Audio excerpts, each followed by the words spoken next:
Hello बच्चों, welcome to RP classes. हम पढ़ रहे हैं इतिहास क्लास 10th का यूरोप में राष्ट्रवाद का उदय, जिसका कि पहला चैप्टर है। हम इस चैप्टर को आगे बढ़ाते हैं, जिसका पहला टॉपिक है जर्मनी का एकीकरण। बच्चे, इस टॉपिक का इस चैप्टर का जो ये टॉपिक है, ये बहुत इम्पोर्टेंट टॉपिक है। मैंने इसको कहानी की तरह बनाया। इसको ध्यान से समझेंगे क्योंकि ये इस चैप्टर का बहुत इम्पोर्टेंट टॉपिक है। अच्छे से समझना।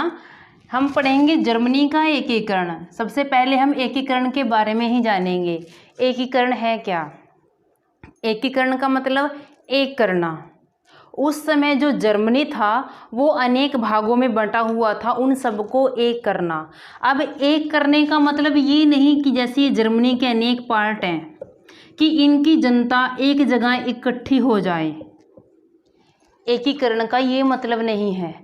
तो एकीकरण का मतलब क्या है? एकीकरण का मतलब मैं एग्जांपल लेती हूँ, जैसे भारत का एकीकरण हुआ स्वतंत्रता के समय। स्वतंत्रता से पहले भारत भी अनेक भागों में विभाजित था। जितना कि इतिहास आपने अभी तक आपने पढ़ा होगा पिछली क्लासों में, जैसे भारत के अंदर कितनी रियासतें थी।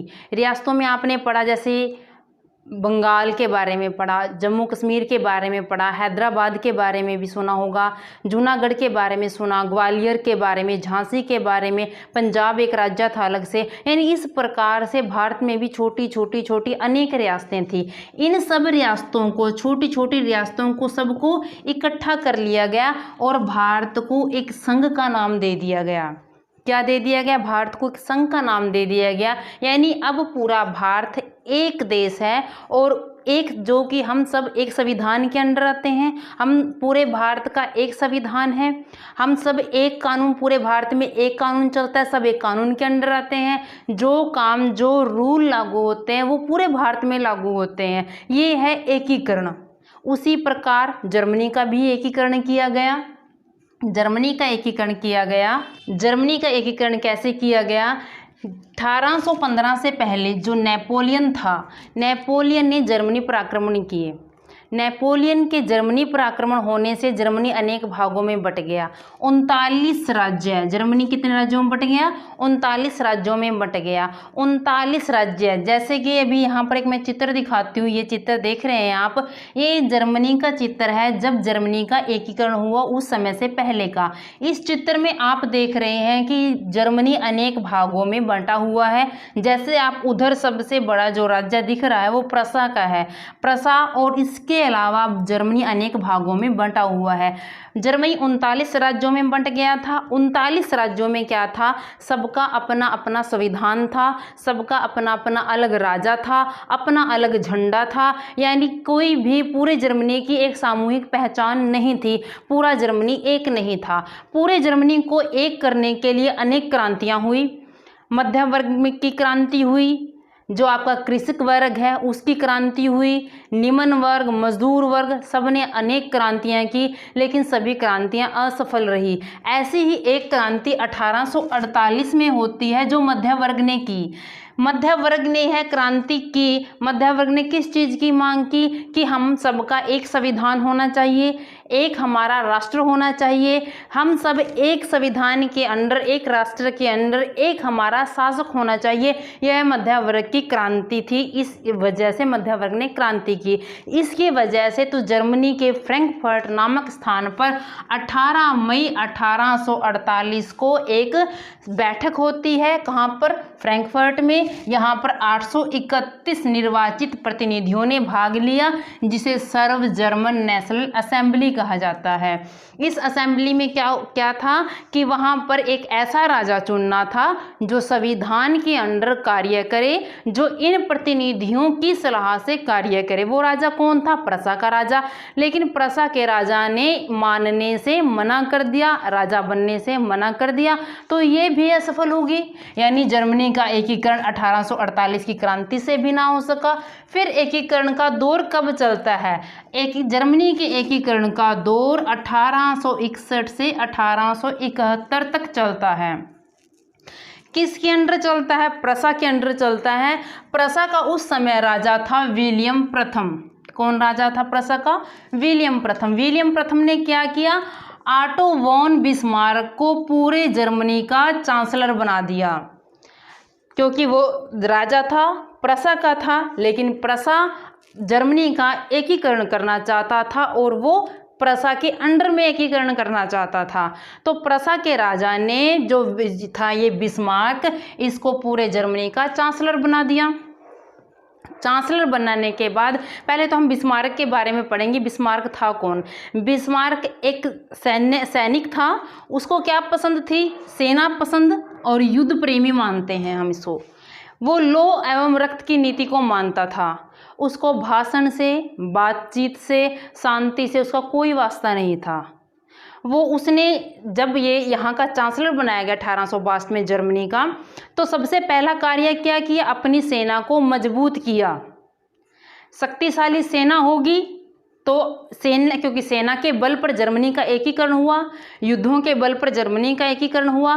सेना शक्तिशाली होगी कि युद्ध कर सकते हैं, और युद्ध कर सकते हैं उसकी वजह से हम अपने देश का एकीकरण कर सकते हैं। तो बिस्मार्क ने सबसे पहले अपनी सेना को मजबूत किया। फिर बिस्मार्क देखता है कि हमारे जर्मनी में बाधाएं क्या क्या हैं, हमारा जर्मनी का एकीकरण क्यों नहीं है। सबसे बड़ी बाधा मिली ऑस्ट्रिया। क्यों मिली? क्योंकि आधे से ज़्यादा जर्मनी के भागों पर तो ऑस्ट्रिया का अधिकार था। फिर दूसरी बाधा कौन थी? फ्रांस थी, क्योंकि कुछ भागों पर फ्रांस का अधिकार था और कुछ भागों पर डेनमार्क का अधिकार था। अब जो कि बिस्मार्क था कूटनीतिक था, उसको दिखी 3 बाधाएं। तो उसने सबसे पहले क्या किया? जब 1862 में बिस्मार्क चांसलर बना, सबसे पहले बिस्मार्क ने यानी प्रसा ने किसके साथ संधि की? ऑस्ट्रिया के साथ। प्रसा और ऑस्ट्रिया दोनों की आपस में संधि हो गई। कूटनीतिक संधि हम इसे बोलेंगे, क्योंकि जो प्रसा थी, जो बिस्मार्क था, उसको पता है कि ऑस्ट्रिया भी मेरे जर्मनी के एकीकरण में बाधा है, आगे आ रहा है, लेकिन फिर भी सबसे पहले प्रसा ने ऑस्ट्रिया के साथ एक संधि की। संधि के बाद सबसे पहला युद्ध इन्होंने किया डेनमार्क के साथ। कब किया? प्रसा और इसने सबसे पहला युद्ध 1864 में इन दोनों ने युद्ध किया। किसके साथ? डेनमार्क के साथ युद्ध करते हैं। डेनमार्क के साथ प्रसा और ऑस्ट्रिया मिलकर युद्ध करते हैं, क्योंकि जब 2 शक्तियां मिल जाती है तो डेनमार्क की हार तो होनी थी। डेनमार्क की हार होने के बाद जो डेनमार्क के अधीन 3 राज्य थे, 3 राज्य थे, एक राज्य मिल गया प्रसा को, एक राज्य मिल गया ऑस्ट्रिया को। अब जो तीसरा राज्य रह जाता है, इस तीसरे राज्य के बंटवारे के नाम पर दोनों में झगड़ा हो जाता है। अब जो प्रसा और ऑस्ट्रिया थी, उनकी संधि क्या हो जाती है? टूट जाती है। प्रसा और ऑस्ट्रिया की संधि टूटने के बाद अब प्रसा ने, अब बिस्मार्क ने 1866 में ऑस्ट्रिया पर आक्रमण कर दिया। दूसरा युद्ध हुआ किसके साथ? ऑस्ट्रिया के साथ, क्योंकि इसने अपनी सैन्य शक्ति मजबूत कर ली थी, क्योंकि डेनमार्क के कुछ प्रदेश प्रसा के हाथ में आ गए थे। अब इस युद्ध में भी किसकी विजय हो जाती है? बिस्मार्क की विजय हो जाती है, क्योंकि बिस्मार्क था वो तो कोई भी नीति अपनाए, किसी भी नीति पर किसी भी हद तक जा सकता था युद्ध में जीतने के लिए। तो यहाँ पर भी प्रसा की विजय हो जाती है। और क्योंकि ऑस्ट्रिया के पास जर्मनी का आधे से अधिक राज्य थे, ऑस्ट्रिया से वो राज्य प्रसा को मिल जाते हैं और उत्तरी जर्मनी का आपका एकीकरण हो जाता है। जब ये 2 युद्ध प्रसा जीत जाता है तो किसका एकीकरण हो जाता है? उत्तरी जर्मनी का। उत्तरी जर्मन का आपका एकीकरण हो जाता है। उसके बाद एक कौन सी बाधा रह जाती है आपकी? क्योंकि 3 बाधाएं थी, 3 बाधाओं में ऑस्ट्रिया हार गया, डेनमार्क हार गया। अब एक बाधा रह जाती है फ्रांस। फ्रांस का युद्ध कब होता है? 1870 में। 1870 में प्रसा ने किस पर आक्रमण किया? फ्रांस पर। यह आक्रमण कितने दिन चला? 13 महीने। क्योंकि बिस्मार्क था बिस्मार्क हर नीति अपनाता था युद्ध में जीतने के लिए। यहाँ क्या नीति अपनाई? यहाँ पर इसने फ्रांस की जनता को तंग करना शुरू कर दिया। वहाँ की जनता इतनी परेशान हो गई कि वहाँ पर भूखमरी फैल गई। जो सेना थी, खाने पीने की चीज़ें उनके पास ख़त्म हो गई, खाने पीने का कोई साधन नहीं रहा। जब सेना के पास खाने पीने का साधन खत्म हो जाता है तो अधिक से अधिक समय तक वो नहीं लड़ पाती, इसलिए यहाँ पर फ्रांस है वो भी हार जाता है। 1871 में पूरे जर्मन का एकीकरण हो जाता है। पूरे जर्मन का एकीकरण कब हो जाता है? 1871 में। एकीकरण के बाद जो जर्मन का एकीकरण के बाद वहाँ का राजा कौन बनता है? विलियम प्रथम। समझ आया? एक बार से फिर मैं इसको थोड़ा सा और रिवाइज कर देती हूँ ताकि आप अच्छे से समझ सकें। क्या था कि 1848 तक जितने भी युद्ध हुए, क्रांतियाँ हुई, सब असफल रहे। उसके बाद बिस्मार्क को जर्मनी का चांसलर नियुक्त किया गया, क्योंकि बिस्मार्क था एक युद्ध प्रेमी था। 1862 में इसको वहाँ का चांसलर नियुक्त किया गया। बिस्मार्क ने चांसलर बनने के बाद सैन्य शक्ति को मजबूत किया। इसने देखा ऑस्ट्रिया, फ्रांस और डेनमार्क हमारे जो रास्ते की सबसे बड़ी बाधा है जर्मनी के एकीकरण की, क्योंकि आधे से अधिक भाग पर तो ऑस्ट्रिया का अधिकार था, कुछ भागों पर डेनमार्क और कुछ भागों पर फ्रांस का अधिकार था। तो इन सब से युद्ध करने के लिए हर कूटनीति का सहारा लिया। सबसे पहले क्या किया? प्रसा और ऑस्ट्रिया की संधि हो गई। प्रसा और ऑस्ट्रिया ने मिलकर क्या किया? 1864 में डेनमार्क पर अधिकार कर लिया। डेनमार्क से 3 राज्य जीत लिए, एक राज्य प्रसा को, एक राज्य ऑस्ट्रेलिया को, और तीसरे राज्य के बंटवारे में दोनों की संधि टूट जाती है। बंटवारे की गड़बड़ी की वजह से दोनों की संधि टूट जाती है। फिर प्रसा ने 1866 में ऑस्ट्रेलिया पर फिर आक्रमण कर दिया। दूसरा युद्ध हुआ जिसमें आक्रमण करने के बाद यहाँ ऑस्ट्रिया हार जाता है।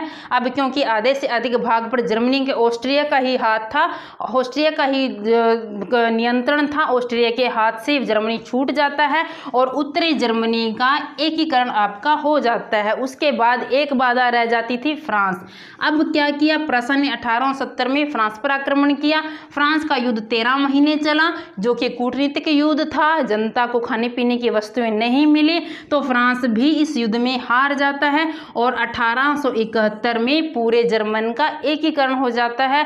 तो ये था जर्मन के एकीकरण का दौर। जर्मन के एकीकरण के बाद पूरे जर्मनी का एक राजा बना दिया जाता है, जो कि प्रसा का राजा था, अब पूरे जर्मनी का राजा बन जाता है। उस राजा का नाम था विलियम प्रथम, जो 18 जनवरी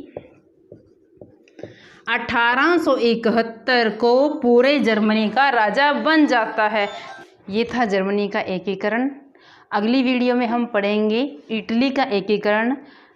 तो आज के लिए आपको मेरी वीडियो कैसी लगी प्लीज़ बताइए, कमेंट करके बताइए और मेरे चैनल को शेयर कीजिए, सब्सक्राइब कीजिए। थैंक